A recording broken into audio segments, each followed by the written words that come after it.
ว่าเด็กน้อยเจ้าข้ามนะสี่รถไทยนะบรรยากาศอยู่ภาคเบื้องนั้นเป็นงามเลยไอ้ได้ไหมเนาะนี่คือเรากำลังมาส่งยางเลยยางพาราเนี่ยเบียร์นะป่าสงวนเขตภูสังแหไทยเนาะไ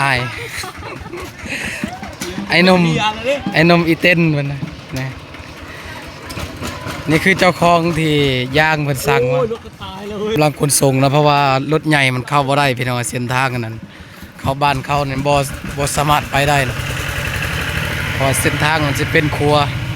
กำลังข้ามไปข้ามมานี่ผู้สาวนาลายด้วยเนี่ยมุมนี้ก็จะเป็นนั่นแถวเขตเซเนาะเซบ้านครับอันนั้นก็จะเป็นเด็กน้อยอาบน้ำโอ้บรรยากาศแคมป์เซพี่น้องคักหลายนี่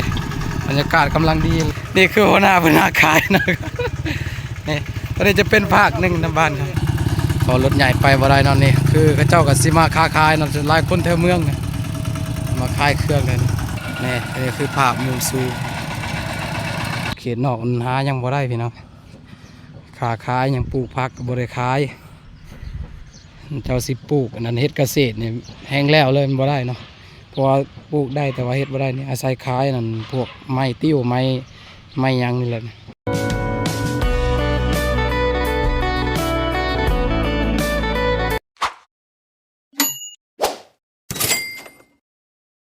กราบสบายดีพ่อแม่พี่น้อง FC ทุกคนนะซึ่งมื้อนี้มาพบกับซ่องเยี่ยมทองแนลเช่นเคยไปนะมื้อนี้สิพา FC มาเบิ่งเนี่ยนี่คือบ้านอยู่บ้านนาลายนะเมืองพลานไซนะพี่น้องเขาเจ้าหาเงินหลักๆก็คือตัดไม้ติ้วพี่น้องตัดไม้ติ้วไปขายนะนี่คืออยู่แถวเขตชนบทอยู่แถวนอกอยู่บ้านนาลายนะนี่ก็สีประมาณนี้พี่น้องนี่กันใหม่อันนี้คือเรากำลังมาส่งยางเลยยางพารานะเบียร์นะนี่เบียร์ยางพาราอันนั้นจะเป็นผู้สาว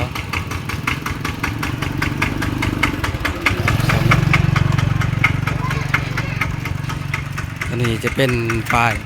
ยบ้านบริเวณซื้อบ้านนี่ป้ายน้อยไปแล้วนะนี่บ้านนี่อยู่ป่าสงวนเขตภูสังแหท่านนี่คือสเปอร์รถไทยเนาะ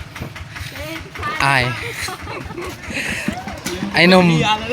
มอีเต้นมันนะนี่คือเจ้าของที่ย่างเพิ่นสั่งว่าอันนี้คือรถสร้างมันนะนี่เอากำลังมาจัดส่งให้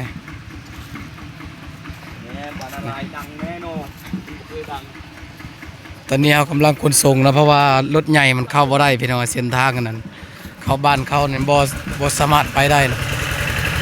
เพราะเส้นทางมันจะเป็นครัวเราจำเป็นต้องได้ใส่รถไทยนะแค่เห็นปะตอนนี้เอาสิใส่รถไทยแก้ข้ามไปภาคเซ่บางนั้นพี่น้องตอนนี้เอาสิไปเลาะนั่นเซ่นั่นเห็นปะใส่รถไทยเอาแค่นี่รถใหญ่บ่สามารถไปได้พี่น้องอาจจำเป็นต้องได้เปลี่ยนรถต่อเห็นปะตอนนี้มันขาดเลยเท่านึงอันนี้คือปลาสะส้นคนละศอกพังคนกำลังข้ามไปข้ามมาในผู้สาวนาลายด้วยเนี่ย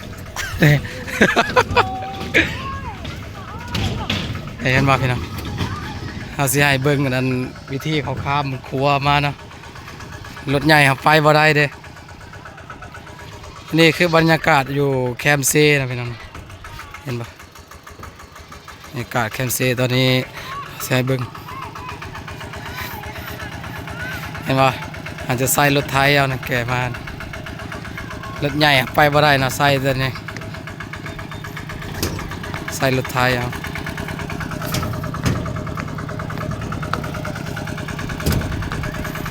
เพราะว่านี่คืออยู่บ้านนาลายเด้อพี่น้องเด้อเมืองพลานไซนี่มุมนี้ก็จะเป็นนั่นแถวเขตเซ่เนาะเซ่บ้านครับอันนั้นก็จะเป็นเด็กน้อยอาบน้ำรถมาไวเลยครับเห็นปะรถใหญ่ไปบ่ได้ข้ามได้แต่รถจักรหรือรถไทยเนาะ มาฮอดจุดนี้เขาก็ได้สลับเอารถไถมาแก่เอาพี่น้องเพราะว่ามันข้ามนั่นบ้านเขาบ่ได้นี่เอาสิมาเดี๋ยวนี้เลยนะโอ้บรรยากาศแคมป์เซ่พี่น้องคักหลายนี่บรรยากาศกำลังดีเลยเห็นป่ะตอนนี้จะเป็นบ้านอีกอยู่ภาคหนึ่งนะคนละภาคนี่ฮะลง YouTube นี่คือหัวหน้าพนักขายนะนี่ตอนนี้จะเป็นภาคหนึ่งในบ้านครับฮะแม่นเห็นป่ะเวลาจะเป็นไม้นั่นอันนี้ก็ฮอดมาฮอดภาคนี้เลยพอรถใหญ่ไปบ่ได้นอนนี่คือเขาเจ้ากับสิมาค้าขายนอนหลายคนแถวเมืองเนี่ยมาขายเครื่องเลยตอนนั้นก็ยังอีกคันฮะแม่นซื้อเอาต้นหนึ่ง25,000แต่เก่า15,000 18,000ซื้อปีกายแต่นี้มันขึ้นขนาดนั้นยังบ่พอเมื่อวานเนี่ยญาติกันเอาเวลาหนึ่งใบมีแต่บ้านเดียวนะพ่อเขาว่าอันนี้คือจะเป็นคันที่สองมาแล้วคันที่สองมาแล้วเอาสิขึ้นเส้นนะจะท้ายอยู่เถอะนี่นี่คือภาพมุมสูงนี่คืออยู่เขตนาราสวยเห็นปะนี่จะเป็นบ้านคนละภาคกันเลย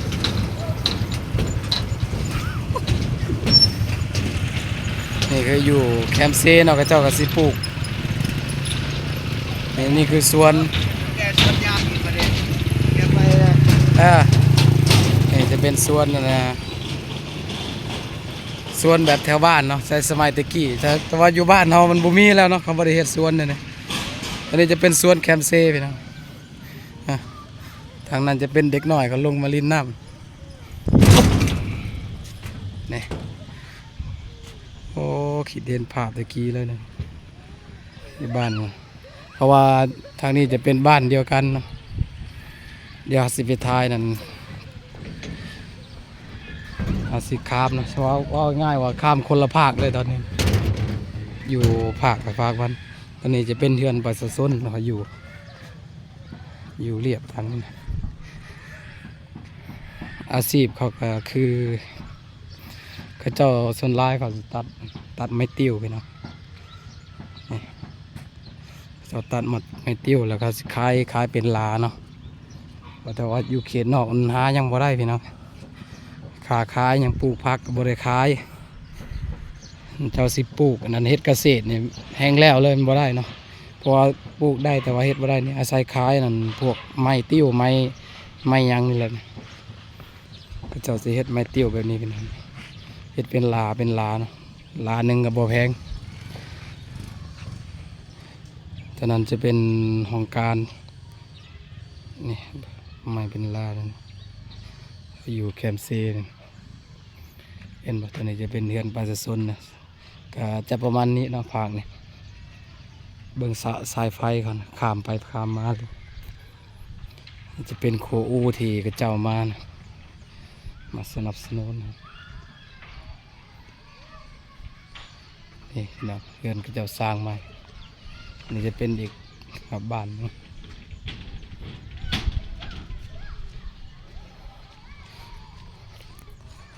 ตอนนี้สิย่างไปภาคแบบนั้นเนาะคือกรณีนั้นเขาตัดไม้นั้นเขาจะใส่รถไถคือกันพี่น้องเขาจะสิข้ามมาทางใหญ่พี่น้องเพราะว่าบางทีบางคนเขาก็ใส่ทางเรือไปเขาสิย่างเส้นทางข้ามไปนั่นจะเป็นเด็กน้อยดินน้ำ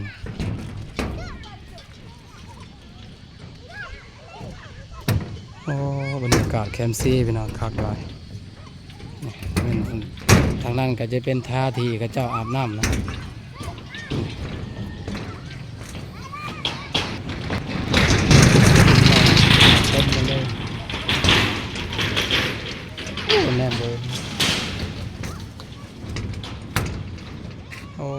ท่านั้นเขียวงามเลยครับ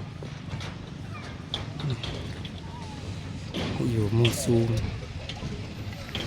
ท่านั้นก็คือฝากเอาง่ายคนละฝาก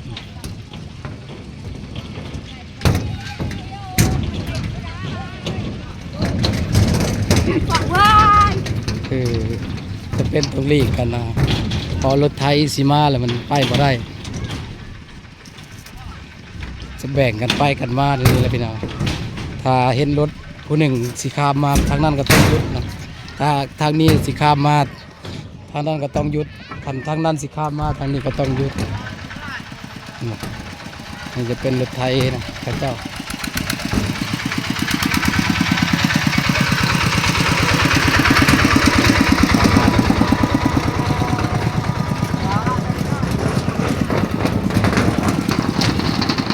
เป็นว่าเด็กน้อยเจ้าข้ามนะสี่รถไทยนะบรรยากาศอยู่ภาคเบื้องนั้นก็งามอยู่นะได้ไหมเนาะนี่คือลุงเป็นอย่างคามบางทีบ้านอยู่พุ่นกับเจ้ากับซิมาลินอยู่ภาคนี้นะแต่ว่าสิข้ามทางเรือมันก็โพดเนาะมันจะมีครัวอู้นี่ก็จะมาสร้างฮะนี่รถเท่ากับบอสมาร์ทข้ามไปได้พังนะก็อยู่ได้แต่นั้นอักสิพานเลาะทางนี้ก็จะเป็นทหารขายเครื่องเนาะน้อยๆอยู่แคมป์ขัวทางนี้ก็จะเป็นกอไม้ไผ่ที่จะปลูกเมียนปลูกไว้ไส้พี่น้องแคมป์ซีตัวนี้จะเป็นอ่างอย่างวะเขาเห็ดเนาะนี่จะเป็นอ่างบ่อน้ำเก่าเนาะอ่างเก็บน้ำเป็นเห็ดกอไม้ไผ่นี่จะเป็นเหล้าเขาเก่าเพราะว่าบริษัทงานแล้วนะนี่จะเป็นบรรยากาศธรรมศาสตร์อยู่นี่คือภาคนี้นะคนบริร้ายนะเพราะว่าบริเข้าในนี่แหละเพิ่นอาชีพอยู่เขตนอกก็จะประมาณนี้เนาะอยู่บ้านอะไรอันนี้จะเป็นทานดำของเจ้าพระคายภาคนี้ก็จะมีไม้ติ้วคือกันเป็นเอาเห็นปะไม้ติ้วเรียนสำหรับเพิ่นเนี่ยเพิ่นเฮ็ดห้างมันจะกองเป็นลาไปไว้ขายเนาะลาละ200,000บ่ลาละ400,000นี่เลยพี่น้อง400,000กีบนี่ตัวนี้จะเป็นต้นไม้ยางเนาะที่กระเจ้ามีเจ้าของแล้วก็เจ้าอนุรักษ์เมียนถือว่าบ่สามารถตัดได้เด้อตัวนี้พอเป็นไม้ที่เพิ่นห่วงหามแล้วเป็นไม้ก็จะนี่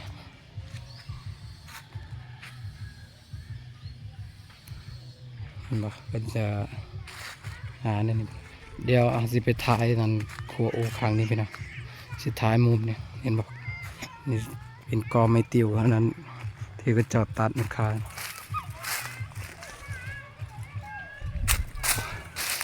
โอ้ยนะบ้านเขาจะเป็นไงเนาะมันน่าสิท้ายนั่นภาคนี้ข้ามไปภาคนะท่านั้นก็จะมีคนพายเรือเห็นมาเป็นเขาก็จะพายเรือด้วยมือไปนะ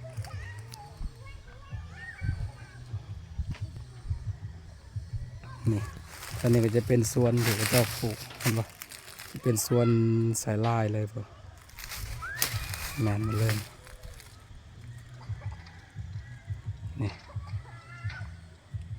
นี่คืออยู่แถวเขตชนบทเนาะแต่ว่าเป็นบ้านใหญ่เนาะเป็นเขาอยู่ละ2 ภาคเลยนะ2 ภาคแต่ว่าจะเป็นบ้านเดียวกันเห็นปะรถจักรเขาขี่ผ่านไปผ่านมาขี่โอ้นี่ป่าส้นเขาก็สีย่างคามในนั่นเลยพี่น้องเลยโอ้เดี๋ยววันนี้ก็บรรยากาศก็สีห้อนแน่นอนหนึ่งพี่น้องนี่เห็นปะบ้านป่าส้นก็สิอยู่เรียนกันแคมเซเลยพูดแล้วพี่น้องจะสุดทางเลยนี่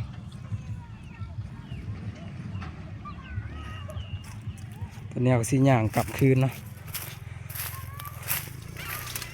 เพราะว่าอยู่แถวนอกมันบ่สามารถหาเงินแนวอื่นได้เนาะนอกจากตัดไม้เตี้ยวมากองแล้วก็มาขาย บางคนก็เจ้าก็เฮ็ดทานเนาะเฮ็ดทานขายก็จะประมาณนี้นี่แต่บ้านเขานั้นใหญ่พี่น้องบ้านใหญ่อยู่ แต่ว่าเศรษฐกิจคันว่าสิปลูกผักหรือว่าปลูกหยังคำว่าเลี้ยงสัตว์มันก็ใส่ต้นทุนหลายคันว่าปลูกผักปลูกหยังขายมันก็บ่มีผู้ซื้อพี่น้องอยู่เขตนอกเด้บ่สามารถขายได้นะคันว่าปลูกผักก็ปลูกหลายๆก็ทิ่มแล้วล่ะบ่สามารถที่จะคันว่าสิออกไปขายในเมืองเขากดราคาลงอย่างบ่เหลือจังพี่น้องค่าน้ำมันก็บ่พอเฮาก็บ่สามารถที่จะไปขายได้เนาะมีแต่ปลูกพอแต่กินแล้วก็อาศัยกินนะครับไม่ติ๋วไม่ขายเห็นไหม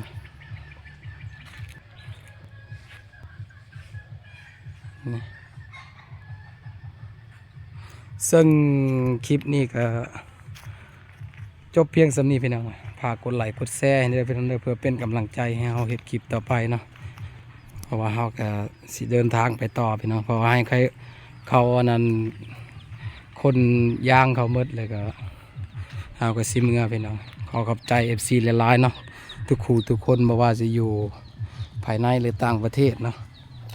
อยู่ไซก็แล้วแต่พี่น้องขอเป็นกำลังใจให้เฮาเนี่ยขอขอบใจ